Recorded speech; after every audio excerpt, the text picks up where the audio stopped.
नमस्कार विद्यार्थियों, general knowledge के इस यूट्यूब चैनल पर आपका स्वागत है। आज के इस वीडियो में आपके लिए जनरल नॉलेज व करंट अफेयर से जुड़े हुए कुछ महत्वपूर्ण प्रश्न, विकल्प एवं उनके उत्तर सहित प्रस्तुत हैं। आपसे निवेदन है कि इस वीडियो को अंत तक अवश्य देखें और अपने अन्य मित्रों व अन्य साथी विद्यार्थियों के साथ इस वीडियो को शेयर भी अवश्य कीजिए। तो चलिए शुरू करते हैं आज का पहला प्रश्न। आज का पहला प्रश्न है, विश्व श्रव्य दृश्य विरासत दिवस कब मनाया जाता है? इस प्रश्न का सही विकल्प है ऑप्शन डी 27 अक्टूबर। प्रतिवर्ष 27 अक्टूबर को विश्व श्रव्य दिवस विरासत के रूप में मनाया जाता है। वर्ष 2005 में यूनेस्को जनरल सम्मेलन में 27 अक्टूबर को विश्व श्रव्य दृश्य विरासत दिवस के रूप में मनाने का निर्णय लिया गया था। अगला प्रश्न है, किसान सूर्योदय योजना की शुरुआत किसके द्वारा की गई? इस प्रश्न का सही विकल्प है ऑप्शन ए नरेंद्र मोदी जी द्वारा। किसान सूर्योदय योजना की शुरुआत प्रधानमंत्री नरेंद्र मोदी जी द्वारा गुजरात में की गई है। किसान सूर्योदय योजना का लक्ष्य सिंचाई के लिए किसानों को दिन के समय सौर ऊर्जा की सप्लाई करना है। इस योजना के अंतर्गत किसानों को सुबह 5 बजे से लेकर रात में 9 बजे तक बिजली मिलेगी। राज्य सरकार ने वर्ष 2013 तक ट्रांसमिशन इंफ्रास्ट्रक्चर को इंस्टॉल करने के लिए 35,000 करोड़ का आवंटन किया है। अगला प्रश्न है, किस देश द्वारा नो मास्क नो सर्विस नीति को लागू कर दिया गया है? इस प्रश्न का सही विकल्प है ऑप्शन ए बांग्लादेश।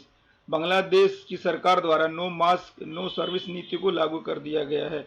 बांग्लादेश की प्रधानमंत्री शेख हसीना की अध्यक्षता में कैबिनेट की बैठक में यह निर्णय लिया गया कि मास्क नहीं पहनने वाले व्यक्ति को सरकार की तरफ से कोई भी सरकारी सहायता नहीं प्रदान की जाएगी। अगला प्रश्न है, केंद्रीय मंत्री श्री नितिन गडकरी ने त्रिपुरा में 2752 करोड़ रुपए से अधिक की लागत से बनने वाले कितने राष्ट्रीय राजमार्ग परियोजनाओं की आधारशिला रखने की घोषणा की है? इस प्रश्न का सही विकल्प है ऑप्शन सी 9 राष्ट्रीय राजमार्ग। केंद्रीय मंत्री श्री नितिन गडकरी ने हाल ही में 2752 करोड़ रुपए से अधिक की लागत से बनने वाले 9 राष्ट्रीय राजमार्ग परियोजनाओं की आधारशिला रखने की घोषणा की है। इस परियोजना के पूरा हो जाने पर अंतर्राज्यीय और बांग्लादेश तक हाईवे और बाधा मुक्त संपर्क रास्ते प्राप्त हो सकेंगे। अगला प्रश्न है, CGWA द्वारा पानी की बर्बादी और गलत तरीके से इस्तेमाल पर रोक लगाने के लिए कितना दंड निर्धारित किया गया है? इस प्रश्न का सही विकल्प है ऑप्शन ए 1 लाख जुर्माना और 5 वर्ष की जेल। केंद्रीय भूगर्भ जल प्राधिकरण CGWA ने हाल ही में पानी की बर्बादी को रोकने के लिए और उसको गलत तरीके से इस्तेमाल करने के लिए रोक लगाने के लिए 1 लाख जुर्माना और 5 वर्ष तक की जेल का प्रावधान निर्धारित किया है। अगला प्रश्न है, भारतीय सेना का द्विवार्षिक कमांडर सम्मेलन कहां आयोजित किया गया? इस प्रश्न का सही विकल्प है ऑप्शन डी दिल्ली। भारतीय सेना का द्विवार्षिक कमांडर सम्मेलन दिल्ली में शुरू हुआ है। यह सम्मेलन 4 दिनों तक चलेगा। इस सम्मेलन की अध्यक्षता भारतीय सेना के थल सेना प्रमुख मनोज मुकुंद नरवाने द्वारा किया गया। अगला प्रश्न है, किस देश ने कोविड-19 टीके के लिए विश्व बैंक से $500 मिलियन की सहायता राशि की मांग की है?